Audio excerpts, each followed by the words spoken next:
Photo మీద దుమ్ము దులపడం కాదు. పార్వతి ఇంట్లో కడుగు పెట్టిందంటే నీ దుమ్ము దులిపేస్తుంది. పార్వతిని ఆంటీ రానివ్వదు. దేవ ఒక్కడే వస్తాడు, చూడు.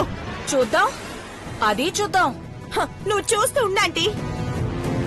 ఫస్ట్ నువ్వు వెళ్లి దిష్టి తీసి హారతి పళ్ళెం రెడీ చెయ్యి. దేవ రాగానే మనం దిష్టి తీయాలి. త్వరగా వెళ్ళు. వెళ్ళమన్నానా, వెళ్ళు. రెడీ అవుతావు ముందు తిట్టడానికి మాత్రం.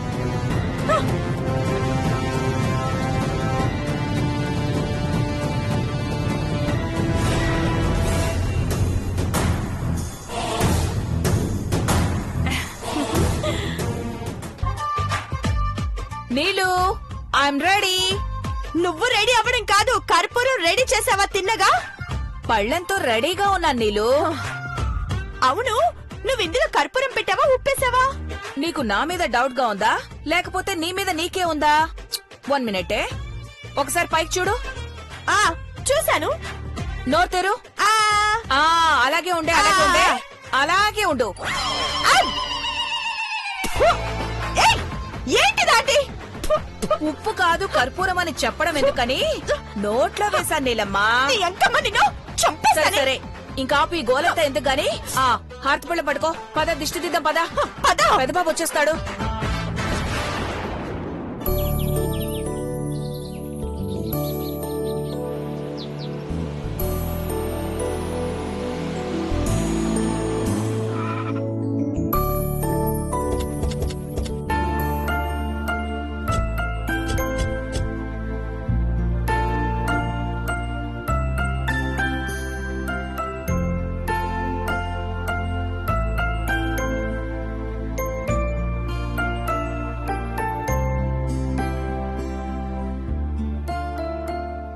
మహి బ్రో, అవుట్ హౌస్ కి తాళం వేసుందా? పార్వతి ఇంకా రాలేదా? రాలేదు బ్రో, తాళం వేశారు. వచ్చేవాళ్ళు వస్తారు గాని అలా చూస్తావేంటి నీలమ్మా? పెద్దబాబుకి దిష్టి తీ. ఇప్పుడు ఎందుకు దిష్టి తీస్తున్నారు? ఇంటికొచ్చిన దేవాకు నిజానికి హారతి పట్టాలి. ఇంటికి రావడం కాదు, ఇంట్లోకే వస్తున్నాడు. అందుకే అరిష్టాలన్నీ పోవాలని, ఎవరి దిష్టి తగలకూడదని ఈ ఏర్పాట్లు చేశాం పెద్దబాబు. ఏం మాట్లాడుతున్నారు పిన్ని? ఇంట్లోకి వెళ్ళి మాట్లాడుకోవచ్చు పెద్దబాబు, పద. రా దేవా. పెద్దబాబు గారు, పార్వతి, పెద్దబాబు గారు. పార్వతి, నువ్వు ఎక్కడ ఉన్నావు అనుకున్నాను. నేను ఇంటికొచ్చాక కూడా నీ మాట వినిపించలేదు. మహి ఏమో నువ్వు రాలేదన్నాడు. పిన్ని వాళ్ళు మాట్లాడేది నాకేం అర్థం కావట్లేదు. ఎవరు వచ్చినా, ఎవరు రాకపోయినా, ఎవరేం మాట్లాడినా ఇక మీదట నువ్వు ఉండబోయేది మనింట్లోనే పెద్దబాబు.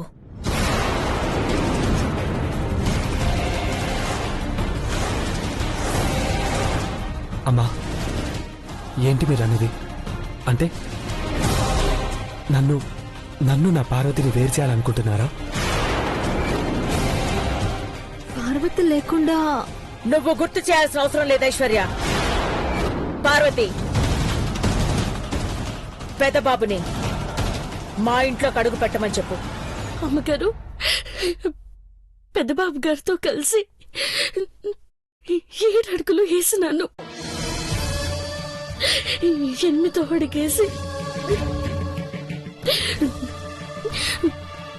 మీ ఇంట్లోకి కోడలిగా అడుగెట్టమంటే ఏడుతాను.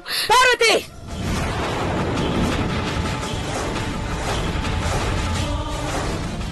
ఎంత ధైర్యమే నీకు? మా అక్కతోనే నువ్వు కోడలు చెప్తున్నావా? నిజాన్ని గుర్తు చేస్తున్నాను సన్నమ్మ గారు. ఏయ్, నువ్వు కోడలువని డబ్బేసుకుంటూ చెప్పుకుంటే నేను ఇక్కడ గంతులేయడానికి రెడీగా లేను. దేవాన్ని అడ్డం పెట్టుకొని ఇష్టం వచ్చినట్టు ప్రవర్తించకండి. పెద్దబాబు, నువ్వు తప్పటడుగులు వేస్తే సరిదిద్దే బాధ్యత నాది. నువ్వు పిచ్చివాళ్ల వెనుదిరిగితే చూస్తూ ఉండలేను. ఇంట్లోకి రా. అమ్మా,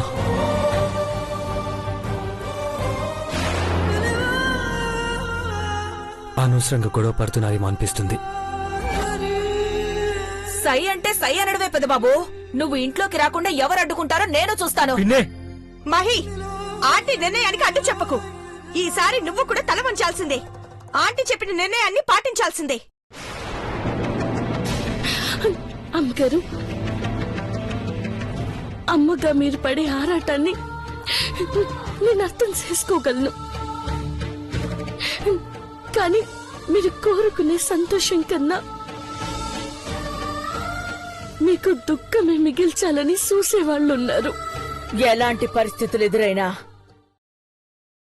నా కొడుకుని ఎలా కాపాడుకోవాలో, ఎలా చూసుకోవాలో నాకు తెలుసు. పెద్దబాబు గారిని మీ ఇంట్లోకి తీసుకెళ్తే నా దేవుడి ప్రాణాలకి భరోసా ఎవరిస్తారు?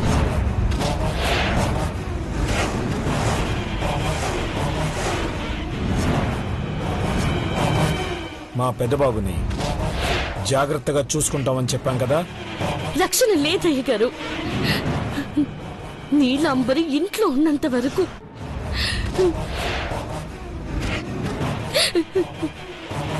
పెద్దబాబు గారిని కాపాడుకోవడం కష్టం. ఆ రాక్షసుని ఇంట్లో నుంచి పంపించేయండి.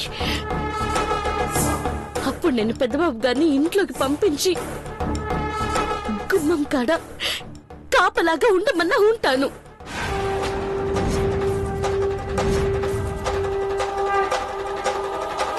నన్ను ఇంట్లో నుంచి గెంటేసి నువ్వేం సాధించాలనుకుంటున్నావే? నన్ను వెళ్ళమనే అధికారం ఎవరికుంది ఇక్కడ? నేను ఇంటి పెద్ద కోడళ్ళని ఆంటీయే నాకు మాట ఇచ్చారు. ఆంటీ, మీరు మాట తప్పితే ప్రాణాలు వదులుతారని నాతో చెప్పారు. దేవ కోసం చావమన్నా చేస్తాను కానీ దీని మాటను మాత్రం ఒప్పుకోను. నేను మాట తప్పను అని చెప్పాను కదా. తల్లి కొడుకుని దూరం చేసే శక్తి ఆ దేవుడికి కూడా లేదు. అమ్మగారు, మీరు పెద్దబాబు గారికి జన్మనిచ్చారు. మీరిచ్చిన జీవితాన్ని కష్టాల్లో కన్నీళ్ళలో పాలు పంచుకుంటుంది నేను. అందుకే నా ప్రాణం ఉండగా పెద్దబాబు గారికి ఏం జరగనివ్వను. ఇది నా నిర్ణయం అమ్మగారు. భార్యాభర్తల్ని విడదీసే ధైర్యం ఏ దేవుడు చెయ్యడు.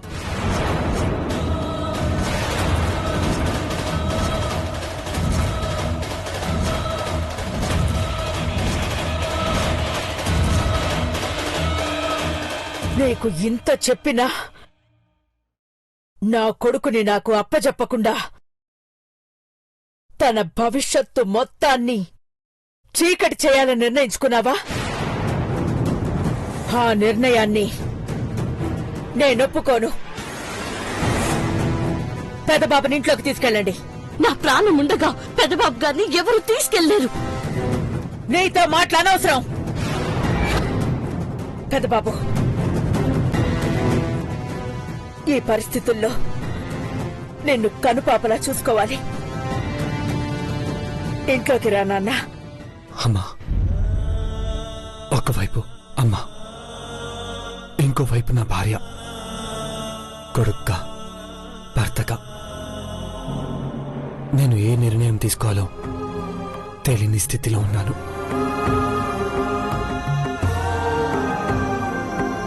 నువ్వు నీలాంబరికిచ్చిన మాట కోసం తను నీ ఇంట్లో నుంచి పంపించలేనన్నావు. అలాగే నేను కూడా అగ్ని సాక్షిగా ప్రమాణం చేసి పార్వతిని ఒంటరిగా వదిలేసి ఎలా రాగలనమ్మా?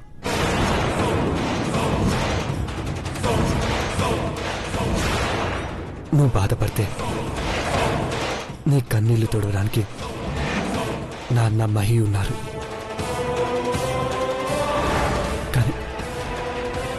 కానీ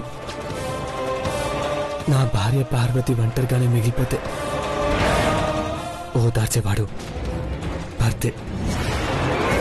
అంటే నేను తన దగ్గరే ఉండాలమ్మా. పార్వతిని వదిలేసి ఎలా వస్తాననుకున్నావమ్మా? నాకు చూపు లేకపోవచ్చు కానీ నా భవిష్యత్ ఏంటో, నాకు దారేదో పార్వతి చూపించగలదమ్మా. భార్యాభర్తలు కలిసి ఉండాలే కానీ విడిగా ఉండకూడదు. అలాంటి పరిస్థితి కూడా రాకూడదు మామ. దూరంగా ఉన్న రాక్షసు దగ్గరికి రాముడు వెళ్ళకూడదా ఆంటీ? తల్లి కొడుకులు డిసైడ్ చేసుకోవాల్సిన విషయంలోకి నీలమ్మని ఎందుకు లాగుతున్నారు? పెదబాబు, మీ అమ్మ ఏం చేసినా నీకు మంచే చేస్తుందని మళ్ళీ నేను నీకు చెప్పాల్సిన అవసరం లేదు. అమ్మా, అమ్మ నాకు మంచి చేస్తుందని నమ్మి నేనొస్తే నన్ను నమ్ముకున్న పార్వతికి నేను ద్రోహం చేసినట్టే డాడ్. నో, అది జరగదు. నాకు చూపు లేకపోయినా నా గుండెల్లో ఉన్న పార్వతిని విడతీయలేరు. నా ప్రాణం పోయినా సరే అప్పుడు కూడా నా చెయ్యి పార్వతి చేయిని పట్టుకొని ఉండాలనుకుంటున్నాను.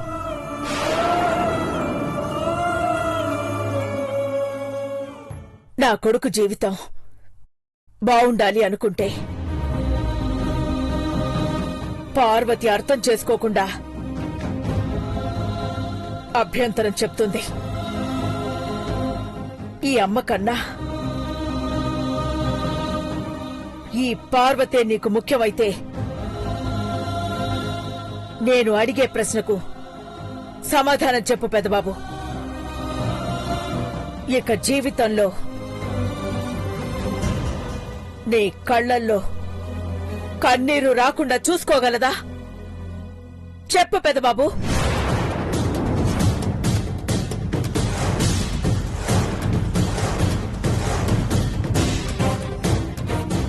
చూపులేదు, నాకు ఏది కనపడదు.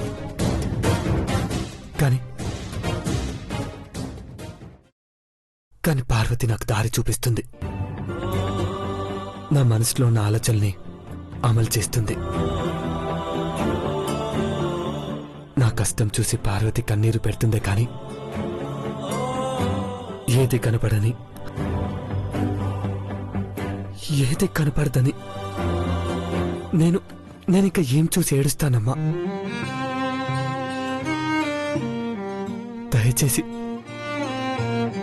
మీరు పార్వతిని ఏడిపించకపోతే అంతే చాలు. పార్వతి, నన్ను అవుట్ హౌస్కి తీసుకెళ్ళు.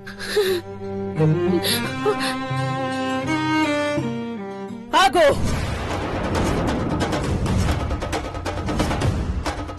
నా కొడుకుని నాకప్పచెప్పి నేను రాసిచ్చిన అవుట్ హౌస్ లోనే ఉంటావు అనుకున్నాను. కానీ నువ్వు పెదబాబు హాస్పిటల్ నుంచి ఇక్కడికొచ్చాక నా దేవుడు నా భర్త అని విడదీయకండి అని ఆ బంధంతో పెనవేసుకుపోతున్నావు. పర్వాలేదు, సంతోషమే. కానీ నా కొడుకు అవస్థ పడుతున్నట్టు తెలిస్తే మాత్రం నేను భరించలేను. అది గుర్తుపెట్టుకో.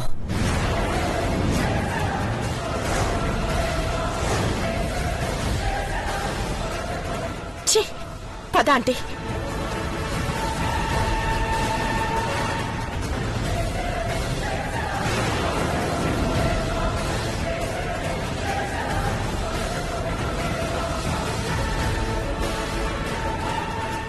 ఇంకా దిష్టిహారత ఎందుకు పట్టుకున్న నీలమ్మా?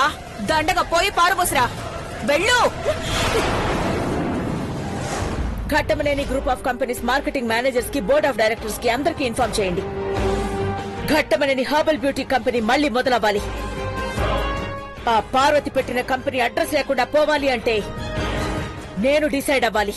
అవునఖిల, ఈ ఇంట్లో 3 ఏళ్లు పని మనిషిగా ఉన్న పార్వతి నిన్ను, నీ మాటని ఈరోజు కాదంది. పెదబాబు నా భర్త, నా దగ్గరే ఉంటాడని తెగేసి చెప్పింది. ఇప్పుడు కూడా సైలెంట్ గా ఉంటే పార్వతి మన కళ్ళను కూడా పొడిచి మనకు కూడా చూపు లేకుండా చేస్తుంది.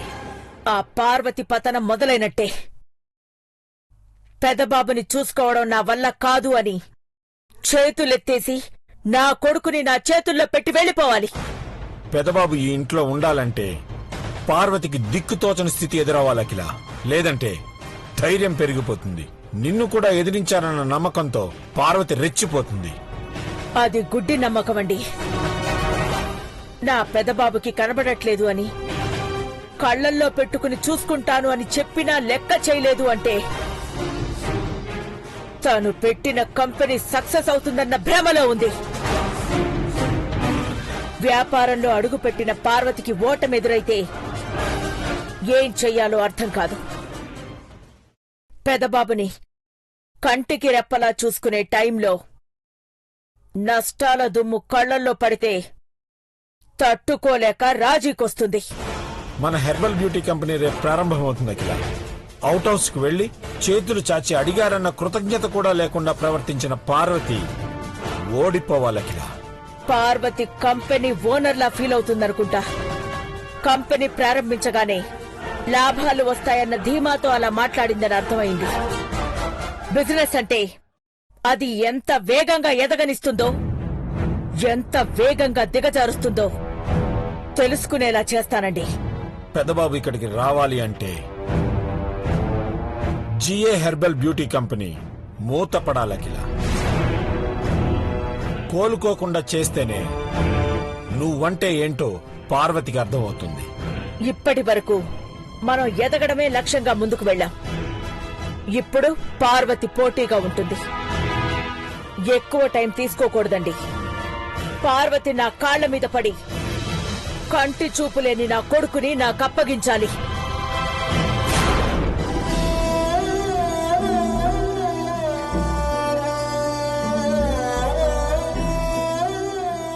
ఈ గోడకు అనుకుని కూర్చొని పెద్దబాబు గారు.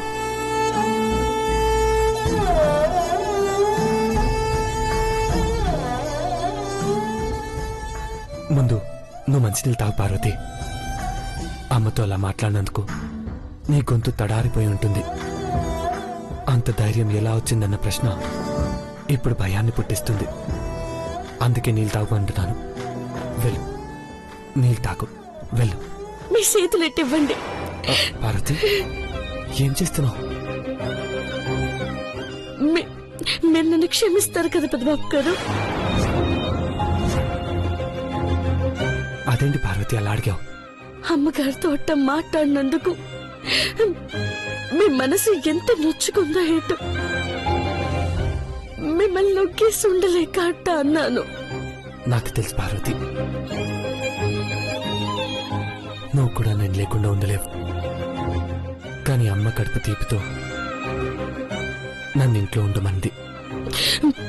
మిమ్మల్ని ఖచ్చితంగా బాగా చూసుకుంటారు.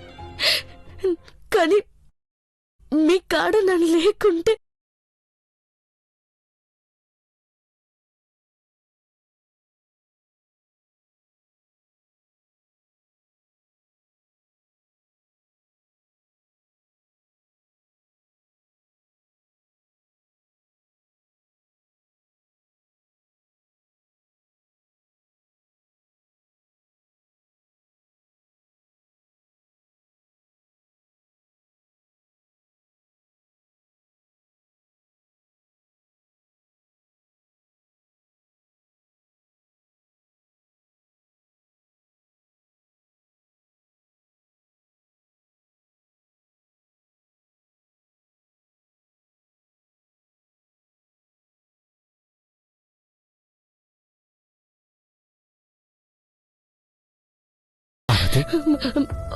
ఒక పని నాకేమనిపిస్తుందో తెలుసా? మీ చేతిని నా చేతికి కట్టేసుకుని ఉండాలనిపిస్తుంది. మిమ్మల్ని ఒక్క క్షణం కూడా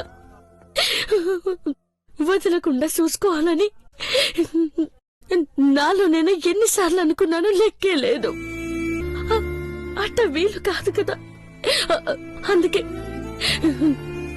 మీరు నాకు చెప్పకుండా ఏడికి పోరా చెప్తున్నాను. నేనెక్కడికి వెళ్ళను పార్వతి. ఆయన నువ్వు ఎక్కడున్నా నా గుండె నిన్ను గుర్తుపట్టేస్తుంది.